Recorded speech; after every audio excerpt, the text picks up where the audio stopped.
समस्त प्रभु प्रेमी भक्तों को जय सिया राम। भगवान श्री सीताराम जी की अहेतु की करुणा कृपा हम आप सब के लिए प्राणी मात्र के लिए मंगल करें, कल्याण करें। इन्हीं मंगल कामनाओं के साथ मांगलिक चर्चा प्रारंभ करते हैं। गोस्वामी श्री तुलसीदास जी महाराज भगवान राम और भगवान शिव में उनकी अभेद दृष्टि है। छोटा बड़ा कहना दोष मानते हैं, आपसी मतभेद करना दोष है। यहाँ गोस्वामी जी कहते हैं कि तत्व रूप से परमात्मा एक ही हैं, दिव्य शक्तियाँ सारी एक हैं। यदि अवतार और अवतारी रूप में, विग्रह रूप में हम भेद करते हैं तो दोष माना जाएगा।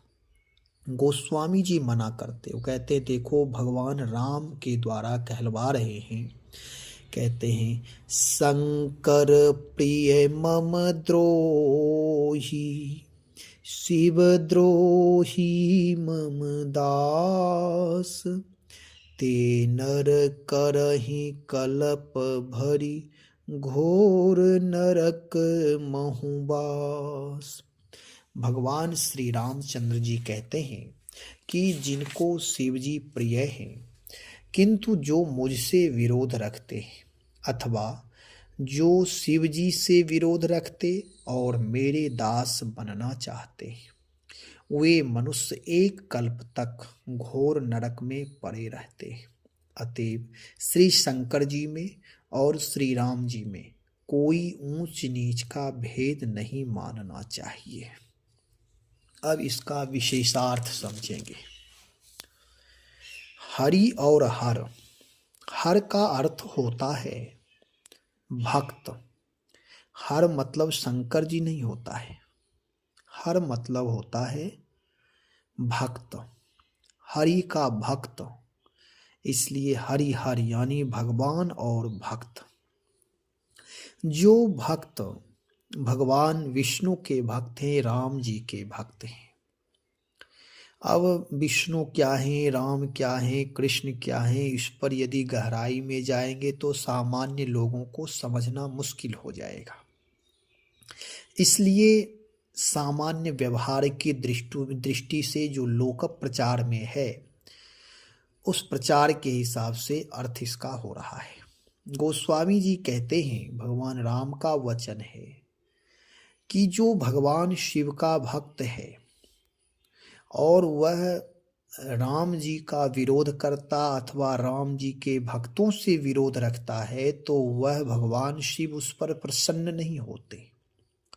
और कोई राम जी का भक्त है, वे शिव जी से और शिव के भक्तों से विरोध करता, शिव की उपासना से विरोध करता, तो भी यह अपराध है। देवता प्रसन्न होंगे ही नहीं। अब आप देखें, भगवान शिव अहरनिशि राम नाम जपते हैं। मानस की दृष्टिकोण में, रामचरित मानस में तो अहरनिशि तुम पुनि राम, राम दिन राति, सादर जपहु अनंग अराती। और मंगल भवन अमंगल हारी, उमा सहित जेहि जपत पुरारी। मंगल के भवन और अमंगल का हरण करने वाला जो राम नाम है, उस राम नाम को जपने वाले भगवती पार्वती और शिव अहरनिशि राम नाम का जप करते हैं। और परम वैष्णव भगवान शिव हैं, वैष्णवा नाम यथा शंभु। शिव से बड़ा कोई राम भक्त है ही नहीं। आज लोक प्रचार में शास्त्रों के द्वारा शिव पुराण आदि में जो वर्णन है वह ठीक है, लेकिन यदि भगवान शिव को प्रसन्न करना है तो उन्हें भगवान राम का पावन चरित्र, पावन नाम का कीर्तन सुनाएं, शिव शीघ्र ही प्रसन्न हो जाएंगे। और जो लोग गोस्वामी श्री तुलसीदास जी महाराज राम भक्त हैं, रामचरित मानस की कथा लिखने जा रहे हैं, तो पहले शिव चरित्र ही उन्होंने लिखा। शिव और राम में अभेद दृष्टि रखते हैं। लोक की दृष्टि से यदि कोई शिव भक्त है, कोई राम भक्त है, कहीं शिवालय है, कहीं विष्णु भगवान का, राम जी का मंदिर है, यदि आपस में भक्तों भक्तों में बैर हो जाएगा तो मंदिर भी कलह का स्थान बन जाएगा। इसलिए लोक पक्ष में पहले, आज से 500, 600, 200, 400 वर्ष पहले शैव और वैष्णव में, शाक्त में आपस में लोग लड़ते झगड़ते थे, एक दूसरे को लोग मार काट देते थे। लेकिन गोस्वामी श्री तुलसीदास जी ने इसका समन्वय किया कि मनुष्य की मनुष्यता ही सबसे बड़ी जीवन की पूंजी है। लेकिन यहाँ उपासना के नाम पर, देवताओं के नाम पर, भगवान के नाम पर, भक्ति के नाम पर, अनन्यता के नाम पर, निष्ठा के नाम पर हम एक दूसरे को मार काट कर रहे हैं। यह कहाँ तक उचित है? इसलिए भक्ति दर्शन में भेदभाव रहित, पक्षपात रहित है। जिनके जो इष्ट देव हैं उनकी उपासना करिए, लेकिन दूसरे का भी सम्मान करिए। दूसरे का, दूसरे देवी देवताओं का सम्मान करें, क्योंकि तत्व रूप में सब प्रब्रह्म परमात्मा के ही अंश से उनकी ही शक्ति की उपासना हो रही है। चाहे वह वैष्णव हो, शाक्त हो, शैव हो, गणपत्य हो, कोई भी हो।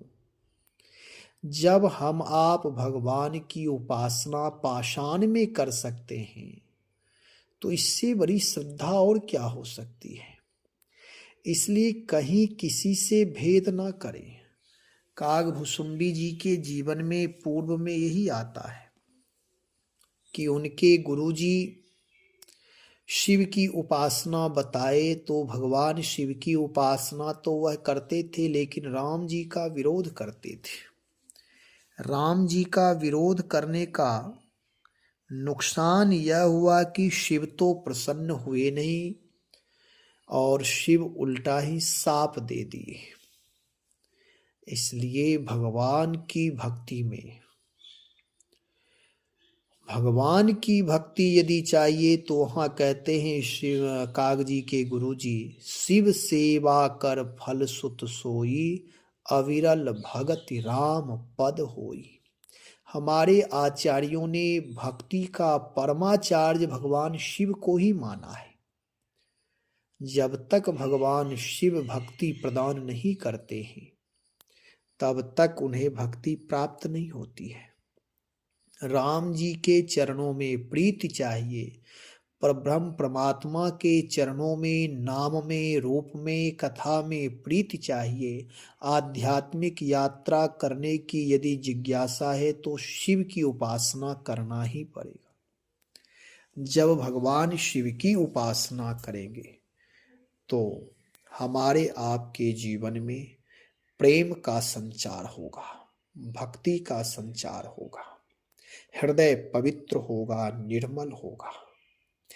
इसलिए तो भगवान शिव से जब पूछा गया कि प्रभु कहाँ है, तो कहते हैं प्रभु हरि व्यापक सर्वत्र समाना, हर जगह है।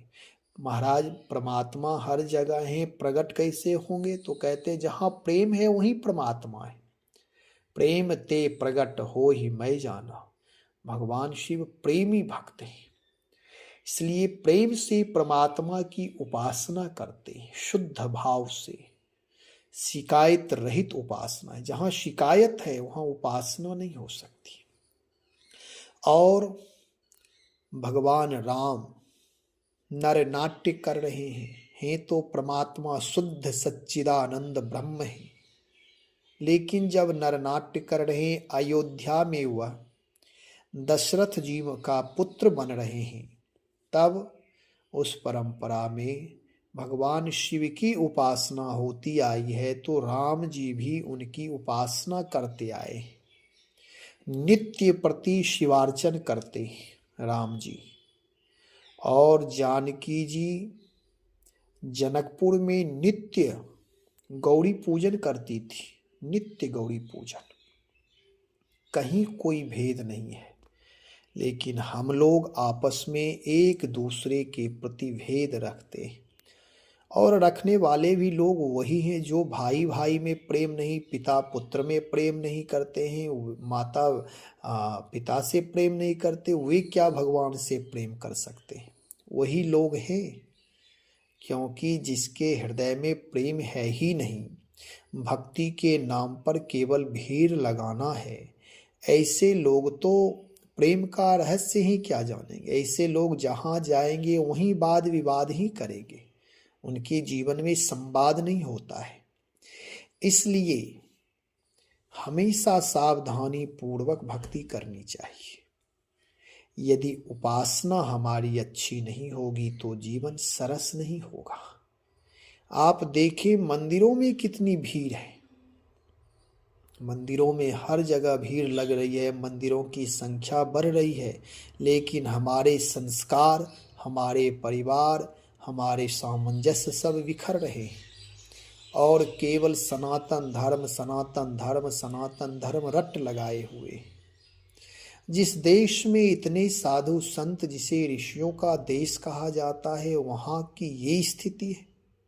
साधु संत महात्मा महंत लोग भी रो रहे हैं कि अब कोई साधु नहीं बन रहे। साधु क्यों बने?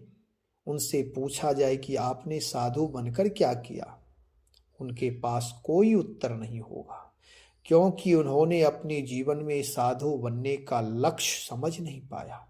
उन्होंने केवल इतना ही समझा कि मंदिर निर्माण करना, मंदिर में प्राण प्रतिष्ठा ठाकुर जी का करके पूजा आरती घंटी बजाना, यही सेवा है भगवान की। जिसका परिणाम हुआ कि उनके वंश में वृद्धि रुक गई, उनके जीवन में रचनात्मक कोई कार्य नहीं है, केवल अहंकार का पोषण हो रहा है। इसलिए साधु संत अच्छे लोग नहीं बन रहे, केवल वेशधारी लोग आ रहे हैं और वे वेश धारण करके नाना प्रकार के तिक्रम में लगे हुए हैं और अपने आप को परिभाषित करते हैं कि साधु हैं। कारण यह है कि भक्ति के रहस्य को नहीं जाना। वाद विवाद से युक्त व्यक्ति कभी भक्ति नहीं कर सकता। दुर्भाग्य तो यह है कि लोगों को मंदिर में परमात्मा, उस पत्थर में परमात्मा दिखते हैं, क्षणिक भावनात्मक रूप से, भावुकतावश क्षणिक, कुछ क्षण के लिए परमात्मा, लेकिन मंदिर में ही यदि थोड़ा देख लें, कुछ व्यवहार में उलट पुलट होता है तो आपस में विवाद हो जाता है, लोग एक दूसरे को मारने लगते हैं। चैतन्य व्यक्ति में, जिस व्यक्ति में परमात्मा प्रतिष्ठित है, स्वयं प्राण प्रतिष्ठा किया है, उसमें उसे भगवान नहीं दिखता।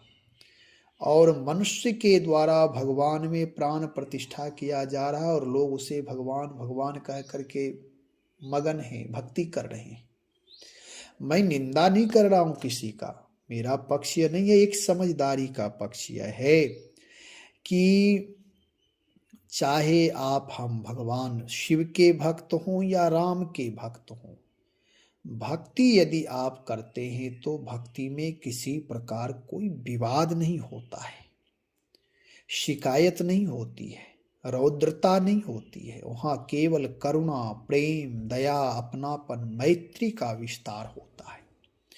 राम जी कहते हैं, ऐसा गोस्वामी जी इसलिए यह कहलवा रहे हैं राम जी से कि समाज की ऐसी स्थिति है कि राम के भक्त शिव की निंदा में रत हैं, शिव के भक्त राम की निंदा में रत हैं। दुर्भाग्य है, दोनों का अपना अपना मंदिर है और दोनों एक दूसरे के निंदा में रत हैं। क्या निंदा की उपासना हो रही है? इसलिए विचारणीय यह है कि भगवान की भक्ति तभी सफल होगा जब हम निंदा रहित हो जाएंगे। एक तरफ भगवान शिव राम की उपासना में तत्पर रहते हैं, अहर निशि राम नाम जप करते हैं, और नर रूप में जब पूर्ण ब्रह्म परमात्मा सच्चिदानंद भगवान राम आए हैं तो वे हमेशा शिव उपासना करते हैं। उनके परिवार में अयोध्या की परंपरा में शिव उपासना चल रही है, चारों भाई शिव जी की उपासना करते हैं, उनके कुल परंपरा में शिव की उपासना होती आई है। उनके पिता भी नित्य शिवार्चन करते थे, राम जी भी नित्य शिवार्चन करते। अब कुछ बदलाव हुआ है।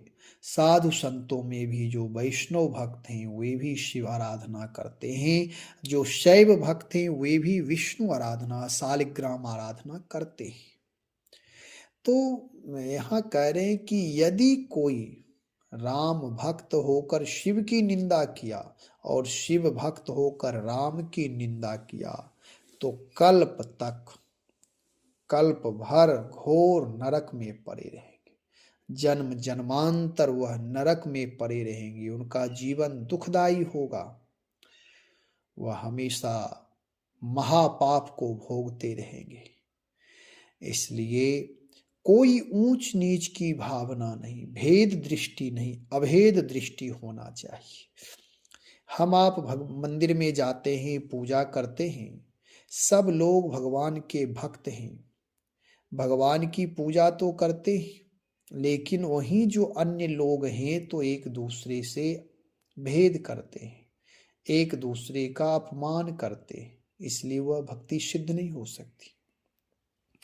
भक्ति की सिद्धि तभी होगी जब जीवन में अभेदता आएगी, वाद विवाद रहित जीवन होगा। किसी दूसरे का अपमान करके यदि हम सम्मान पाए, ऐसा संभव ही नहीं है। सम्मान तभी मिलेगा जब हम दूसरों का सम्मान करेंगे। इसलिए विरोध किसी का नहीं करना है। जो जिन देवी देवताओं की उपासना कर रहे हैं वे सब अपने इष्टों की आराधना तन्मयता से श्रद्धा विश्वास पूर्वक करें, कहीं कोई संदेह नहीं। लेकिन एक पक्ष ये भी है कि सेवा तो करें, दूसरे देवी देवताओं की निंदा ना करें। वैष्णव हैं तो दुर्गा जी काली जी की निंदा ना करें, दुर्गा जी के भक्त हैं तो राम जी की निंदा ना करें, शिव जी के भक्त हैं तो राम जी की निंदा ना करें, राम जी के भक्त हैं तो शिव की निंदा ना करें। तत्व रूप से परम तत्व परमात्मा ही हर जगह विराजमान है, अलग अलग रूपों में अलग अलग लीलाएं की हैं, इसलिए अलग अलग भक्त हो गए।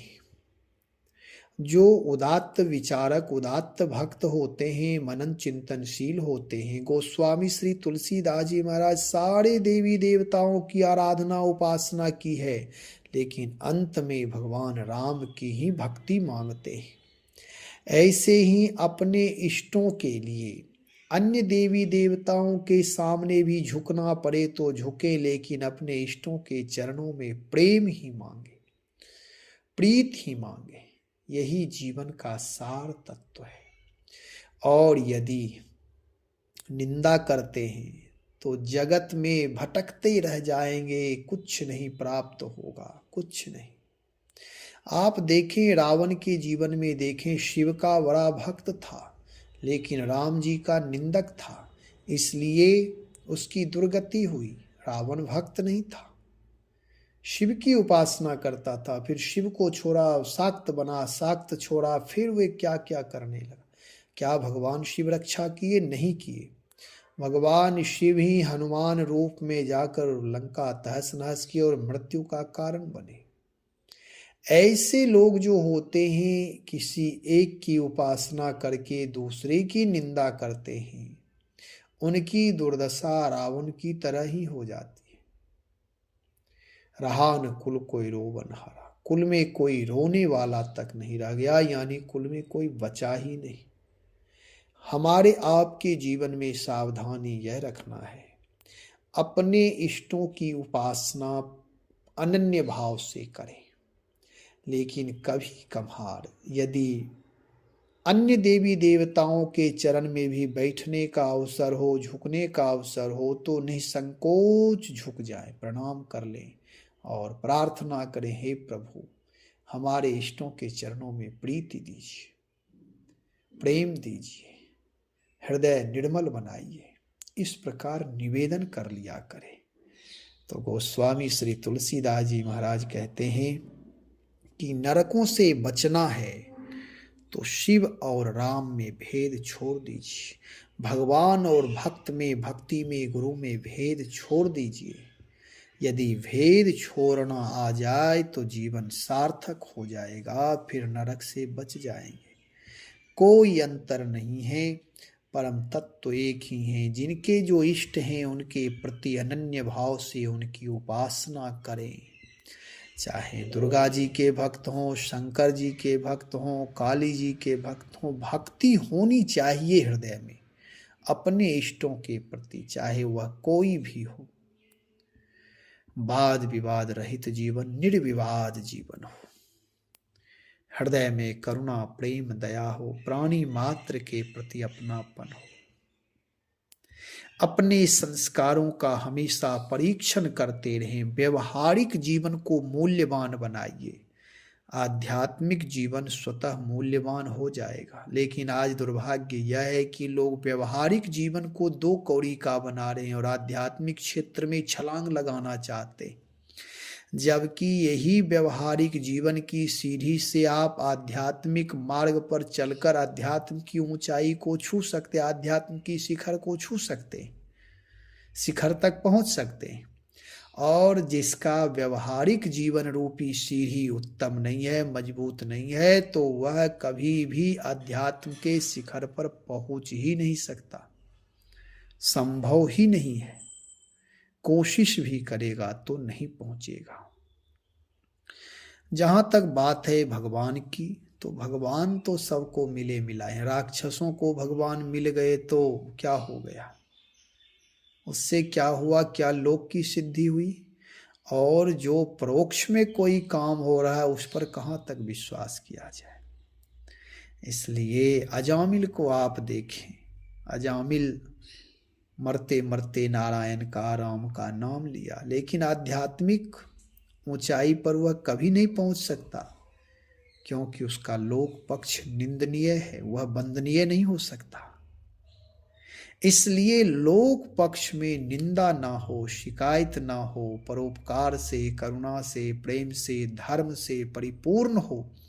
और यही सब सीढ़ी आपको अध्यात्म की शिखर तक पहुंचा देंगे और आप अध्यात्मवादी बन जाएंगे, भगवत तत्व का दर्शन हो जाएगा। और यदि आध्यात्मिक क्षेत्र में प्रवेश करने का जबरदस्ती प्रयास कर रहे हैं तो उसमें तो संभव है ही नहीं, लोक पक्ष, व्यवहारिक पक्ष भी व्यर्थ हो जाएगा। अपने जीवन को संभाल कर रखें। मूल्यवान जीवन में हर क्षण हर पल प्रभु का स्मरण करें। प्रभु से बांध कर, जोड़ कर अपने जीवन को रखें। जीवन में प्रभुता भी आ जाएगी, सत्ता भी आ जाएगी, धन भी, पद भी, प्रतिष्ठा भी, सब आ जाएंगे। इसलिए राम नाम का सतत उच्चारण करते रहे, भगवान नाम का जप करिए। जप करने से हमारे जीवन में सारे तप, पूजा पाठ हो जाते हैं और नाम की कृपा से कोई कार्य संभव नहीं है। इसलिए नाम साधना पर मैं बहुत जोर देता हूँ। नाम महाराज की कृपा हो जाए तो फिर जीवन में बीज तो नाम ही है, उसी में जैसे एक सूक्ष्म बीज में पूरा वट वृक्ष का अस्तित्व छिपा हुआ है, ऐसे नाम ही बीज है। इसमें सारे आध्यात्मिक, भौतिक, रासायनिक जो भी लोक परलोक सब उसी में समाहित है। केवल उस बीज तत्व का बोध हो। राम नाम से जुड़ जाइए, जीवन मंगलमय हो जाएगा, मांगलिक हो जाएगा, कल्याण से, करुणा से, दया से परिपूर्ण। हर क्षण हर पल आत्म खोज करें, तन मन वचन से किसी को कष्ट ना दे, प्राणी मात्र के प्रति आदर भाव रखें। रोज संकल्प करें कि हे प्रभु, तन मन वचन से किसी को कष्ट ना दे, प्राणी मात्र के प्रति आदर भाव, करुणा भाव, दया भाव रखें, पूरी समष्टि के प्रति कल्याण भाव रखें, आदर भाव रखें। भगवान नाम का सतत जप करते रहें। श्री राम जय राम, जय जय राम, श्री राम जय राम, जय जय राम।